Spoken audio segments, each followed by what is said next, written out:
بسم اللہ الرحمن الرحیم۔ شروع اللہ کے نام سے جو بڑا مہربان نہایت رحم والا ہے۔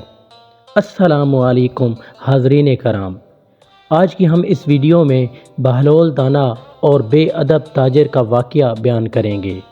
حاضرین کرام، بہلول دانا اپنے وقت کے بہت بڑے درویش گزرے ہیں۔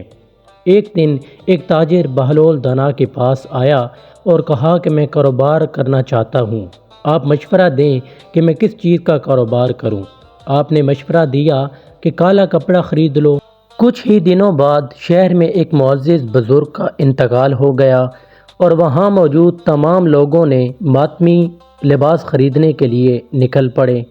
اب چونکہ کالا کپڑا اس تاجر کے پاس ہی تھا، اس لیے اس تاجر نے منہ مانگے داموں کپڑا فروخت کیا اور اپنا منافع کمایا، جتنا ساری زندگی میں نہیں کمایا تھا۔ اب وہ تاجر بہت امیر ہو گیا تھا۔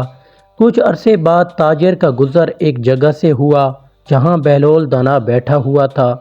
تاجر گھوڑے پر سوار تھا۔ اس نے بہلول دانا کو دیکھا اور بڑی بے ادبی سے بہلول دانا سے کہا، اے دیوانے، اب میں اس بازار سے کیا لوں؟ بہلول دانا نے کہا کہ تربوز خرید لو۔ وہ تاجر بھاگا اور شہر میں موجود تمام تربوز خرید لیے۔ کچھ دنوں بعد تربوز خراب ہو گئے اور وہ کوڑی کوڑی کے لیے محتاج ہو گیا۔ اسی خستہ حالی سے گھومتے ہوئے اس کی ملاقات بہلول دانا سے ہوئی۔ بہلول بولا، یہ خسارہ میں نے تمہیں نہیں دیا بلکہ تمہاری بے ادبی سے ہوا۔ پہلی کامیابی تو نے کامیابی اپنے ادب کی وجہ سے پائی تھی۔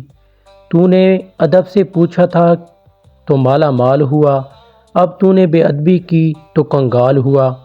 ناظرین، آپ نے یہ مثال ضرور سنی ہوگی، با ادب با نصیب، بے ادب بد نصیب۔ ہمارا مذہب بھی ہمیں بڑوں کا ادب اور چھوٹوں پر شفقت کی تلقین کرتا ہے، اس لیے ہمیں بڑوں کا ادب اور چھوٹوں پر شفقت کرنی چاہیے۔ ناظرین کرام، اگر ہماری ویڈیو اچھی لگی ہو تو ہمارے چینل کو سبسکرائب کریں اور ویڈیو آگے شیئر کریں۔